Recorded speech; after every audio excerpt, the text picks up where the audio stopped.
There's a sort of a grand intimacy about things, you know? I mean, it's done, all those movies are done on a beautiful, artful scale, and yet the themes and the emotions are try to be simple and human and relatable. So, you know, we never wanted the thing to get too big. We always felt like that the important thing, that was the background, that was the setting of it, and that the important thing was the people and the characters in it. So, you know, for all its bigness, we tried to create an intimacy with the cast and what the story was about. We come into the story, and you know, it's right after World War I. Times are tough. Things, you know, people are struggling. The circus is struggling. So, you know, Danny's circus is, even though it's a big traveling circus, is kind of hitting hard times, and you know, so. It follows that and this struggling, weird family of circus people, and that's when Dumbo comes into it. And, you know, that's where, you know, his story, Dumbo, and the rest of the people in the circus and everybody's stories were parallel to what Dumbo's is. I've always liked Colin Farrell, his work, and so to me it was great to finally work with him, and you know, because he's a kind of actor, and this is why I love him, he's just done different kinds of things. I mean, you know, he's not a performer that wants to be the same in every kind of thing either. You know, he wants to do things and try things. And, you know, being like a Disney kind of hero, it's a tough job to do on its own.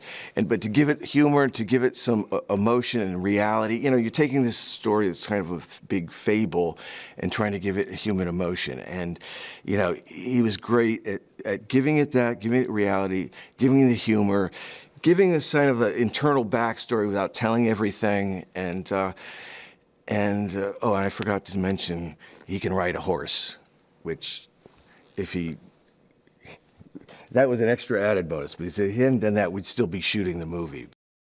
I love working with Eva because she, you know, she's like a movie star. You know, that's what the part it needed. It needs somebody that's got a bigger, that looks like one of those kind of 20s movie stars, you know, and she's not only a great actress, but now she's a trapeze artist as well. And I mean, she worked so hard, and I mean, no one will ever know, you know, on a daily basis what she did in terms of training for this. And so that was beautiful to see. What Danny brought to it is that, you know, there's a larger than life sort of nature to the sort of storybook and fable aspect of it. But what Danny is really good at is taking that largeness and giving it a reality, you know, and that's the key with this. No matter how big anything got, we always try to keep it into an emotional reality within its own framework. And Danny's very good at that. He can be big, but he can also show you real emotion. This elephant is born, and it has a somewhat displeasing set of ears to all who look upon it for the first time. They're massive, of course, and quote unquote freakish, and Medici thinks that it's going to sink his circus until we find out that that elephant somehow has the power of flight.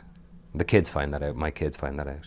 So they're the ones that through their attention to detail and through their purity of spirit, they have a relationship with Dumbo, and they find out that Dumbo can fly, and then once that's revealed to the world, then other vested interests become involved in the form of Michael Keaton's character, who is the arch-evil owner of the highfalutin circus, you know, the circus that's buying up all the other small circuses in America. Tim is an absolute joy to work with and for. He really is, man. He's just, I don't know what to say about him. He's so intuitive. He's so, obviously the story is imbued with an incredible sweetness. I mean, it really felt like that. I'm reading it and I look at the sets now and I meet all the characters that are in the play, and there's this pervasive sweetness and sense of hope and playfulness to the whole thing. But it could dip into the realm of being too saccharine or kind of sickly sweet. You know, it could really just drop into that very, very easily, and Tim is constantly looking for just to pull it back, and I think he has a high regard for the audience and doesn't want to beat them over the head with the sweetness of the film, and constantly just looking for what he feels should be the tonal reality of certain moments. Nico, and Finley, who plays Joe. Both of them are incredible and kind of perfect and very different, but work really well together and are funny together. And they're both lovely, I think. And it's, wow, I mean, gorgeous world.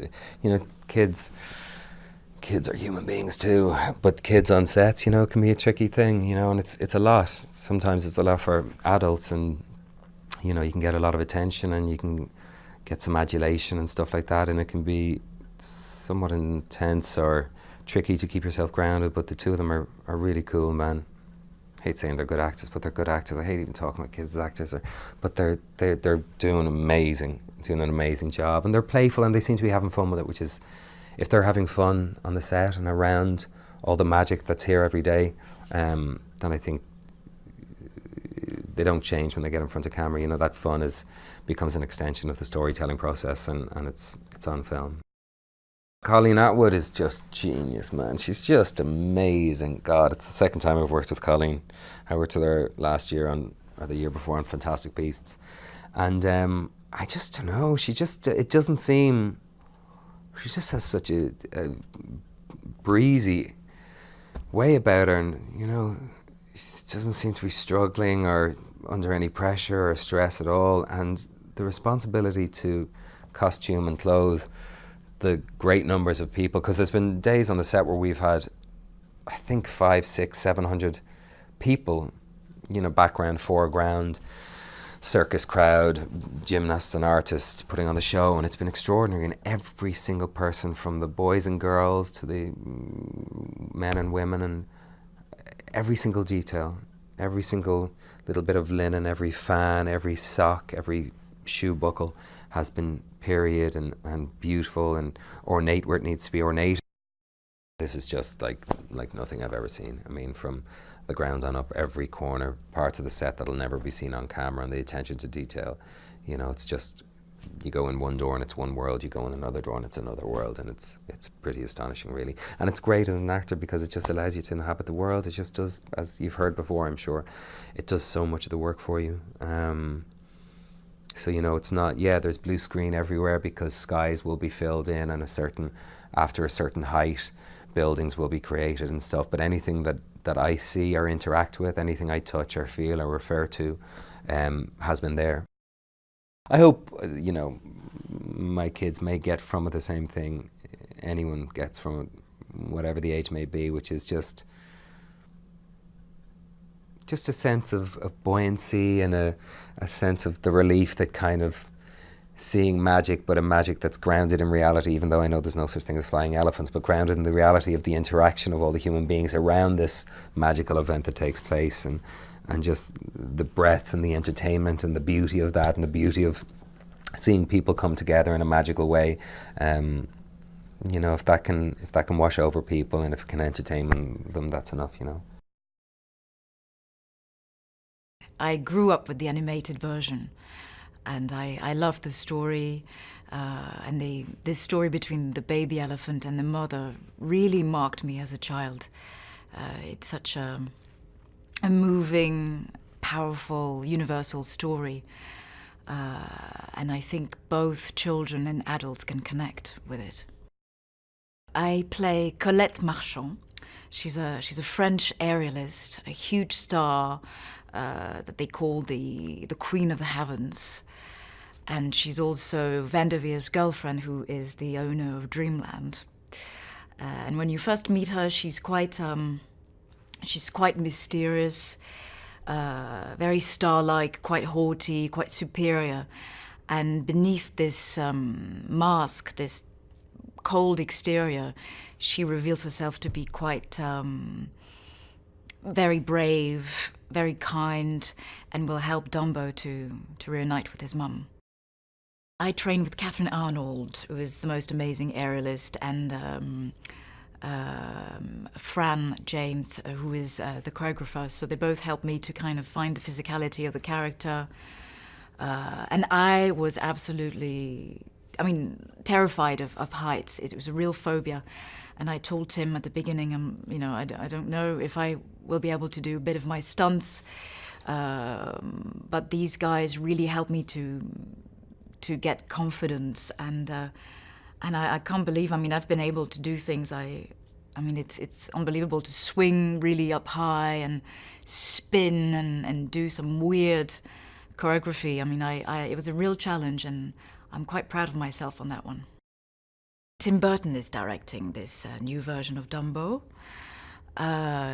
He's such an iconic director, a poet, always brings a very unique vision, and he's a joy to work with. It's so, there's no tension. It's like a family. It's just a joy to be on set every day.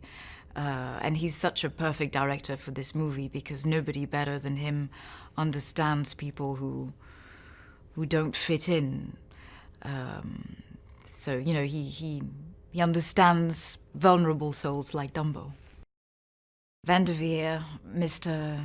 Michael Keaton, is bonkers in a lovely way. He's so charismatic, irreverent. I mean, I had to pinch myself. I was like, oh my God, he's Beetlejuice. Whoa. I mean, those are iconic actors. It's just, it was hard for me to stay in character. I was just like, wow. Colleen Atwood she's a genius.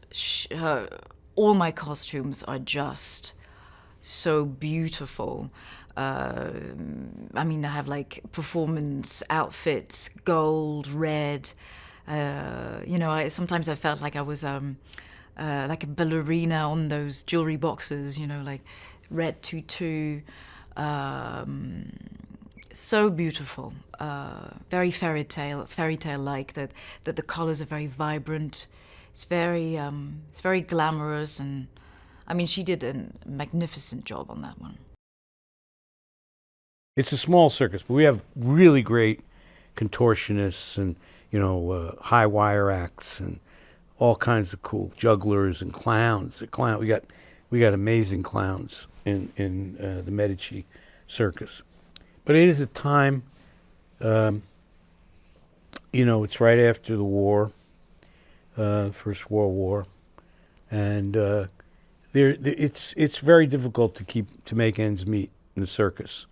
Lots of economic things. So everybody's doing the strong man is working as my accountant, and there's all kinds of stuff. The people are pitching in, doing other jobs to help out, and because we really are a family, and we're trying to make the circus work. There are always layers in Tim's movies, like dualities, not only in the characters, but you see the texture of the sets is and also the fact that there are, each section or each part of the story, if it's a beginning, middle, and an end, they're all so unique, each one, the beginning and where and they reflect, like Colin's costumes, they reflect the personality of the whole troupe, and then the middle, and all that stuff is so off the charts. Being here at Pinewood, which I really dig, for a couple of reasons. First of all, we're shooting everything in these massive sound stages, and the lights are the ceilings are totally silked. Like we've got a silk here. They're like 300 LED lights, big daylight lights, all over the ceiling, and they're controllable by computer. So you can get all the color temperatures. You go from the whole range of the color in there. So when the DP is shooting something that's like, if it's sunset or if it's bright sun or if it's whatever, they can change all that stuff right up there. So we've never stopped for rain, never stopped for clouds, never stopped for any kind of weather situation. And it's really kind of cool. They are the most talented jugglers and tumblers and acrobats and high wire artists that I've ever seen. I mean, they're just it's so great to be around them. And they were constantly doing cartwheels and flips and guys balancing chairs and walking on stuff and like cats. They were like, really like, really, it's like amazing when people have the control over their body that they can, they feel confident that they can do all that stuff. I'm happy to be sitting in this chair. We care for him because, like, we've been through a similar experience because obviously our mother died when we were little and his mother was taken away. So we know how it can feel at points. So since we've been through it, we don't want Dumbo to feel what we've been through. Tim Burton is directing the movie, and he's definitely a fun character to work with because he's always very exciting and is very creative and full of ideas and always jumping around the place, and it's nice to have someone directing you that's a lot more joyful. The sets are definitely probably one of the best parts of the film. They're enormous. Every time there's a new set, me and Nico were just like that's incredible because it's never like tiny, it's never like not exciting at all, it's never like alright, it's always like mind-blowing, like what they've done. It's like incredible. It's like, yes, new set. Tim Burton's like an amazing director, so I think it will be a very good movie because of that. And also seeing how everything's like quite precise, like if there's a bit wrong, we'll do it again. I think that everything's gonna be like exactly on point, so it will be like properly cool. And also Dumbo is a real big adventure. If you've seen the cartoon, you know it's a big adventure, so it's quite an exciting movie to watch. I play Rongo the strong man. On the surface, he's like that typical kind of 19th century strongman, and he looks like that. But he ends up being the kind of factotum for Danny DeVito's circus master. So he's the accountant, he's the musician, he's kind of Danny's hard-suffering go-to, get it man, you know. But I love that about him. I love that he tries to do everything with the best of his ability. So you see him playing drums, you see him playing a trumpet, you know, you see him pulling weights. And I love the fact that he's just this kind of long-suffering, really loyal kind of worker in this troupe, you know, this troupe of misfits and oddballs. Danny DeVito is just flat out funny. I mean, he's just funny. He's got incredible energy. He's perfect for this character. And you know, he's so unassuming. You know, you expect this guy this small guy, and then he has this huge energy and this powerful voice and an incredibly commanding presence.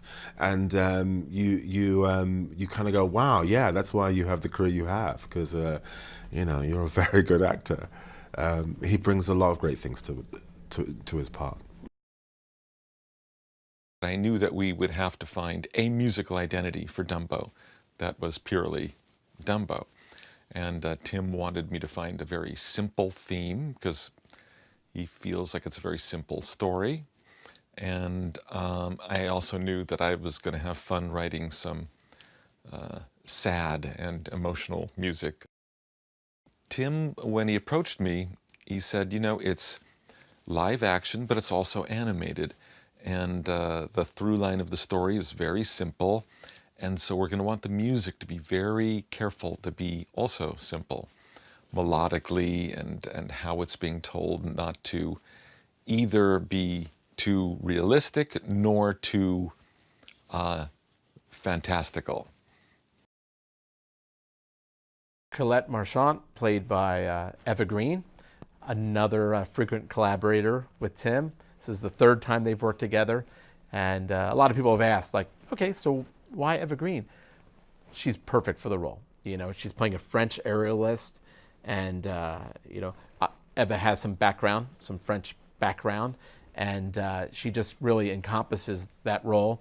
She's had to get past some of her own kind of pickups with heights, as a lot of people, myself included, you know, aren't the most comfortable with heights, but she has just kind of worked so hard to be comfortable actually being hoisted 18 feet above the ground to swing around and do aerialist, basically an aerialist act. And she has just, you know, stunned all of us in her confidence and capabilities to be a convincing aerialist.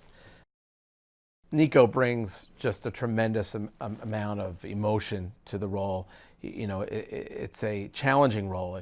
You know, it's a young girl who's lost her mother, who's being reunited with her father, and now feels a connection with this baby elephant.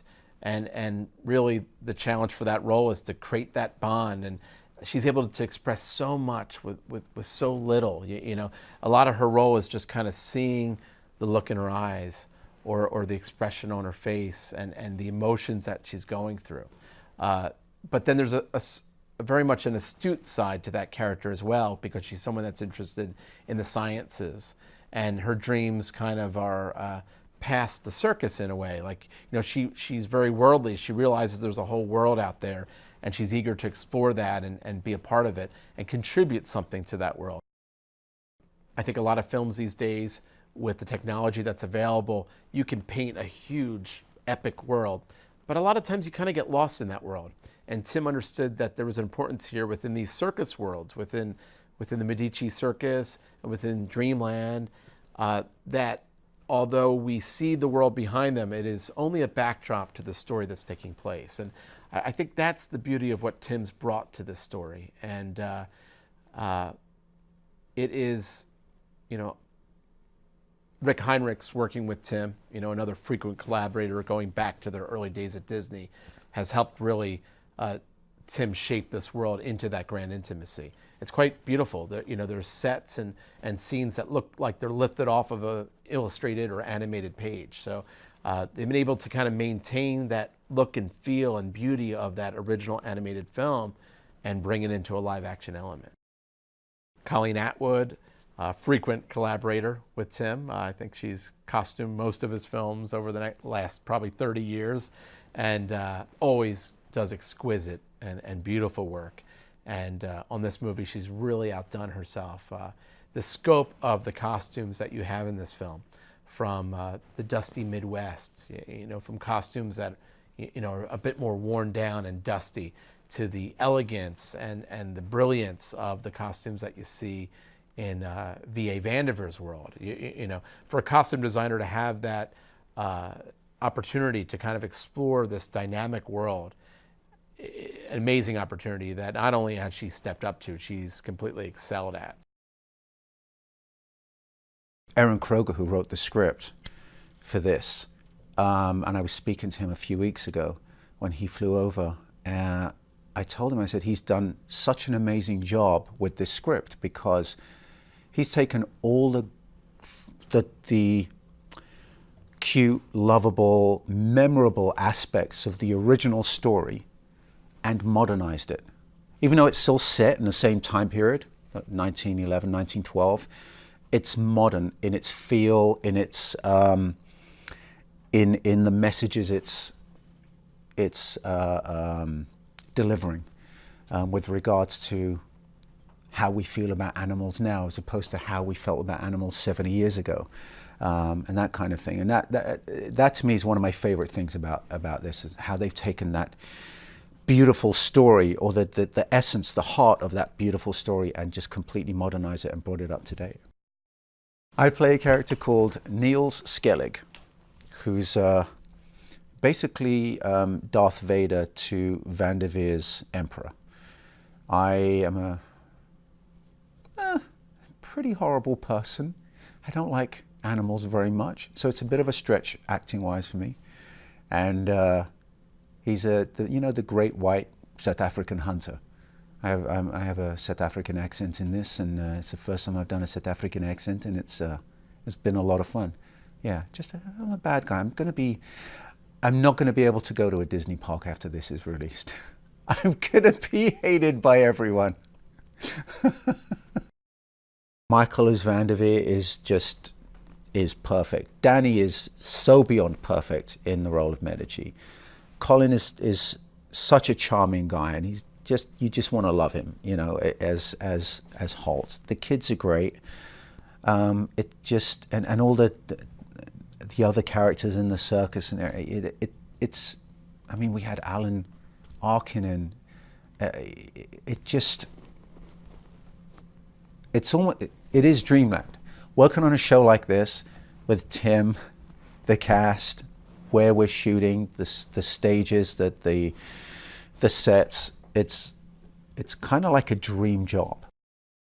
You're going to look forward to 90 minutes of laughing, sneering, crying, and then you're going to have a big smile on your face at the end of the movie.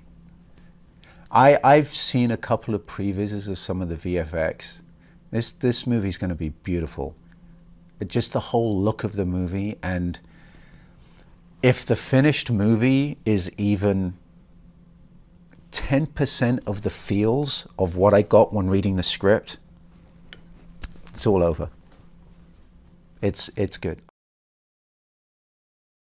The original Dumbo, the animated Dumbo, I watched 5 or 6 times during the making of the film. Dumbo's in the movie. It's about an elephant. It's about a family. It's about a circus family. It's about the world. So it stacks up. But in fact, the point of view of Dumbo and the sort of point of view of the camera and the point of view of Tim through that process, I mean, Tim came from animation. I think he has that eye. So I applied the things that I felt the eye and the sort of nod to the original mattered in a way that for me and for Tim both, and for camera.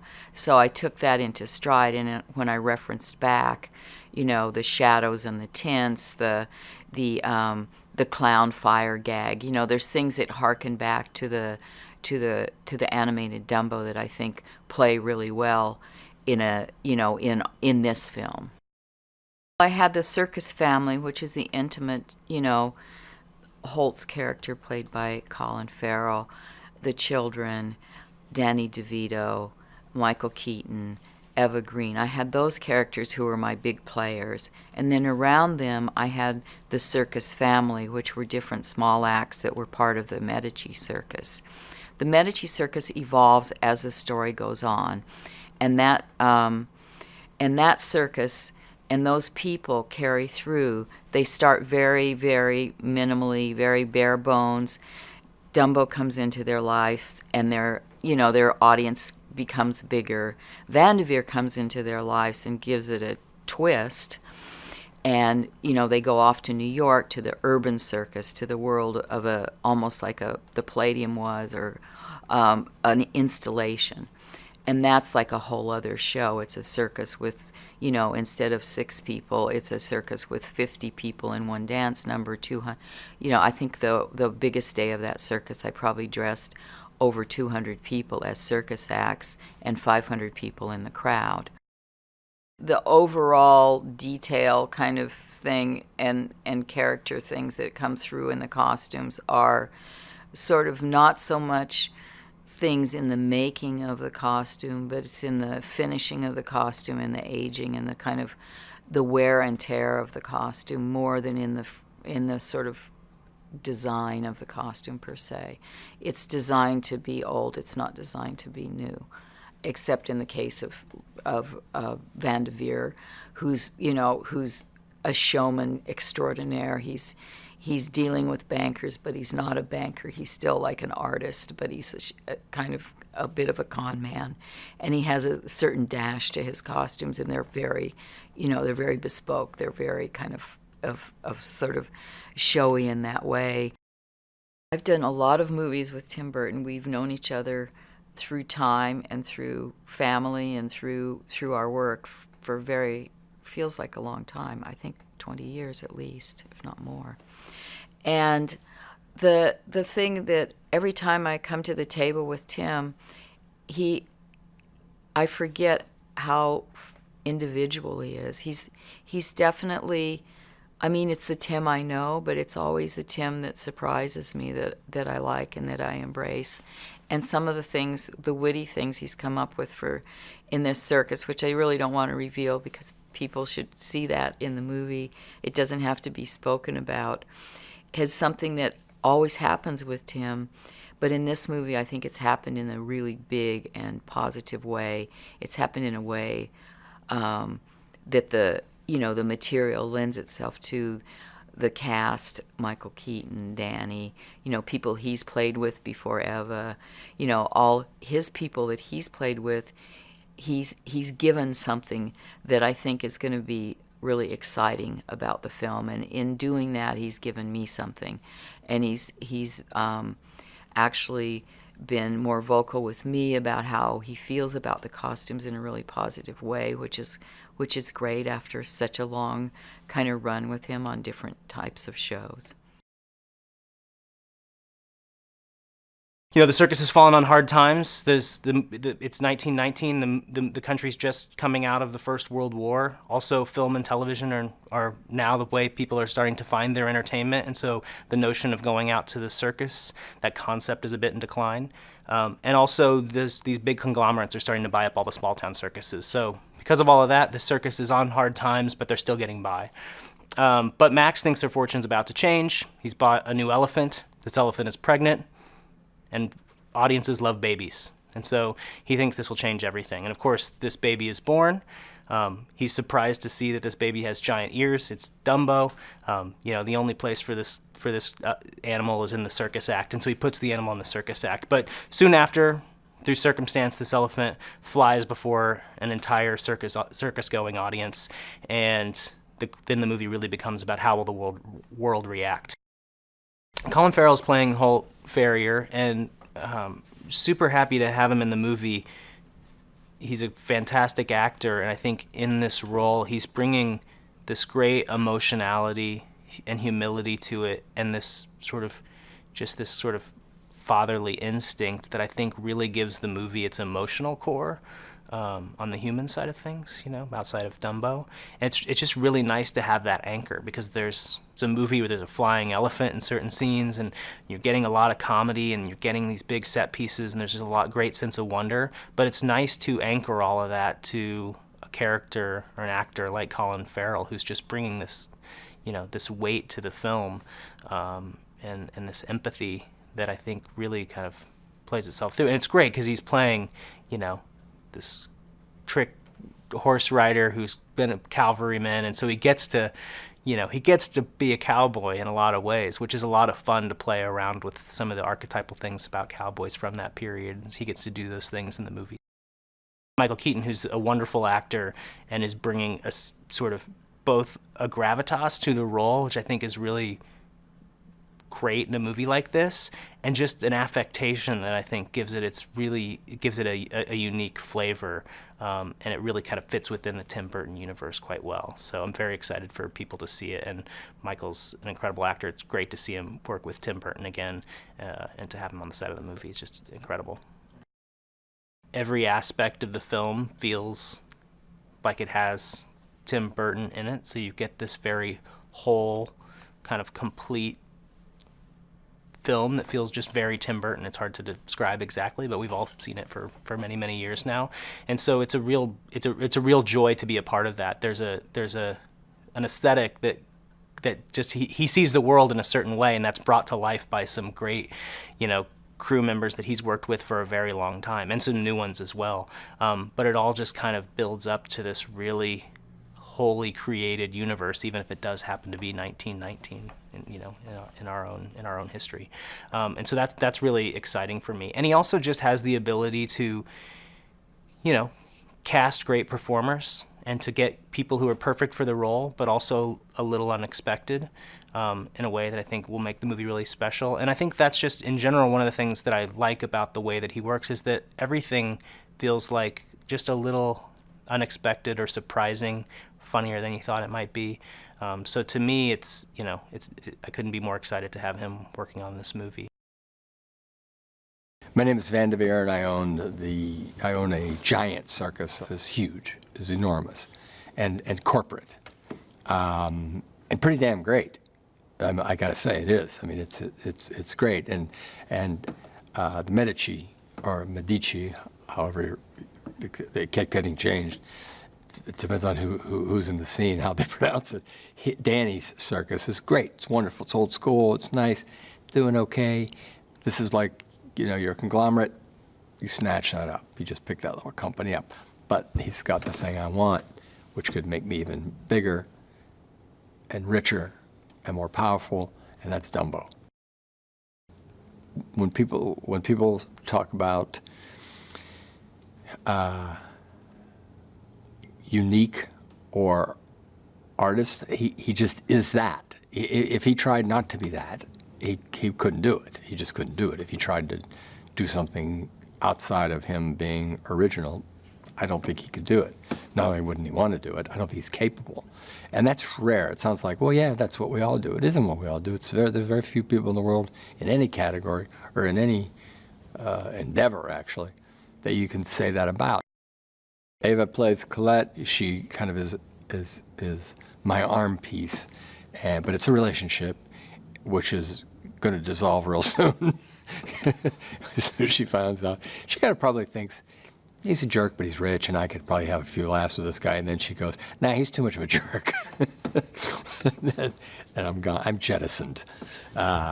She ultimately does the right thing, and she also helps pull this little family together. He's just always so great, and as I say, he's facile. He can adjust, real quickly with Tim or with the other actor, or and he's just so honest. And particularly in this, I hate to make it sound cliched, but he's got naturally such likability. Danny himself and Danny's characters, you like the guy, and in this, it's really he's a sweet guy, and you care about him a lot. You want him to succeed. One of Tim's most beautiful movies. It's truly beautiful. The colors, this color scheme is so extraordinary. So we walk onto the set, and we both kind of stop, and it was stunningly beautiful and enormous and huge. And it's the day we're going to shoot the big parade that I throw, my big parade, and we go down this main street, and all my attractions are on display, going down either side, and then little offshoots where you can go into Playland, or you can go to all these different little venues I have all under the same roof, literally and figuratively, of my circus.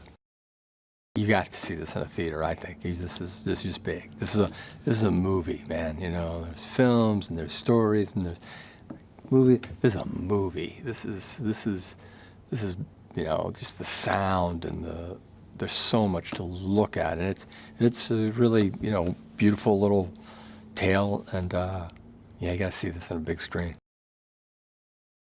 I think I did about 4 or 5 auditions, and the first audition was a self-tape, which I kind of prefer because I wasn't nervous, I wasn't meeting anyone, it was fine. And then I got a call back, which is when I first met Tim, and that was terrifying. He was so nice, but so terrifying at the same time, because it's Tim Burton, it was crazy. And then I did, I think, 3 more auditions, and that's when I first met Finn, who plays my younger brother in the movie. And from there, it just all went really quickly, and then I think I was just at school, and I got home, and they were like, you got the part, and I was like, whoa, this is so cool. Dumbo is an elephant, and he is a really cute elephant, and he is an outsider when he first arrives to the circus, and because he has these exceptionally large ears that it's quite very strange at first, and at first they don't really know how to deal with that and just think it's weird and don't really want him. But then, because of his exceptionally large ears, he learns to fly, and that in itself is an incredible gift. And they all suddenly are obsessed with him and loved him, even though my character and Finley's character Joe are obsessed with him from the beginning. But we learn that he's got this incredible talent, and he becomes probably the most famous animal in the world. Holt is played by Colin Farrell, and what I like about working with Colin is how insanely nice he is all the time, which is weird because he's such like an incredibly large star. It's really nice that he's so down to earth, and not only is he really incredible throughout the film, he is also so like understanding. Like if I'll get a line wrong, he's just very nice and I'll be all nervous about it, but he's just so incredibly kind and compassionate towards everyone on set. Joe is played by Finley Hobbins, or Finn, and what I like about working with Finn is because he's just like my actual little brother. Like I spend so much time with Finn that he really does seem like my little brother to me now, because I've probably been with him for about 5 months now. But he is just, I feel like I could tell Finn anything, and he's always there to talk to me about anything. And as well, he is one of the only kids on set, which is cool because if not, I would just be surrounded by loads of grown-ups. But I really like working with Finn. The Medici Circus is, it's, when you research things, a lot of it is absorbing a sense of period and texture and color and graphics and character. And that, and certainly on a Tim Burton film, that percolates and it comes out as something a little bit different. I think that one of our earliest attempts to stylize the circus, you can see easily in the way that the tent itself, the big top, is designed.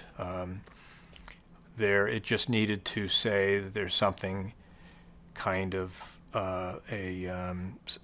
optimistic from many, many years ago, and something a little sad about it at the same time, and a little slumped over. The statement it's making about the circus is that it's a little hard on its luck, but it's certainly trying to put on a good show. That was the idea we were trying to put across. The Medici Circus and the family is, there's a kind of a warmth I think we wanted to put out, both in color, warmer colors, and the way it was shot. It's not all happy warmth. It's there's definitely contrast and shadow, environments and silhouette shapes, and there's mystery as well, much like families have. It's not all sweetness and light in families. And to contrast that, we've created a kind of a cold palette for Van de Veer's world, and I think that Tim and Ben are shooting it that way as well. At the same time, it's supposed to be the most spectacular circus fair environment that the world has ever seen. So we've tried to make it as seductive, as slick, as beautifully lit, and as mind-blowing as possible for the first time that the Medici Circus and the farriers see it. It truly is like Oz to Dorothy's Kansas, I think. And so as a result of that, we have a very clear establishment of the central contrast of the film. We needed to put across life and a believability to the environment. And so we had to bring real grass onto all of our stages. We had to keep them alive with lighting. We had to water them all the time, and we still had to replace them frequently. So I think each of our stages went through about 3 different soddings, I think we called them, so that the film has a constant sense of a reality and life beneath it, so that it didn't look like AstroTurf. Well, the process that Tim and I have kind of forged over the years, I think there's a kind of a silent understanding of the fact that we're both very interested in going for the emotional core of the film. And Tim's own particular stylistic tendency is for simplicity and for just a very clear visual language that puts across the emotion of the script and the character. He's called Alfred. He's an Indian rock python. He's at least 10 feet, if not more. He weighs, God, he's very heavy. He's at least 15 kilos, if not more. And it's interesting because he's very tame, very, very tame. When I came to meet Tim, one of the things I did was to be introduced to Alfred, and he said, "Are you spooked by snakes?" I said, "No, not at all. So, fine." He got to put his tongue out, and he got my feel, and I got his feel. But it's very interesting. The minute he gets round you, they draw warmth from your own body, and he feels very comfortable, and he started to relax. He did a scene with the organ grinder and the lady who's playing the mermaid, Sharon, and myself. This is a scene when they're feeling very depressed because the mother elephant, Dumbo's mum, has been taken away. And everyone's feeling low and depressed. And it's an outdoor scene. There's a little fire crackling, the stars in the heavens. And just these three people, and she's singing that famous, "Baby mine, don't you cry, put your heart next." She sings it so well. And the organ grinder just accompanies her with his little baby thing. And I've never played a flute, but I learnt how to play a couple of notes, and I accompany her or join in on the flute. And the end of that scene moved everybody. You can always tell, actors can tell, because the unit and and people around get moved by it. And I said to Tim, "It's a lovely scene because it was so simple." And he came back a few days later and he said, "I saw the rushes," and he said, "I appreciate what you said," he said to me.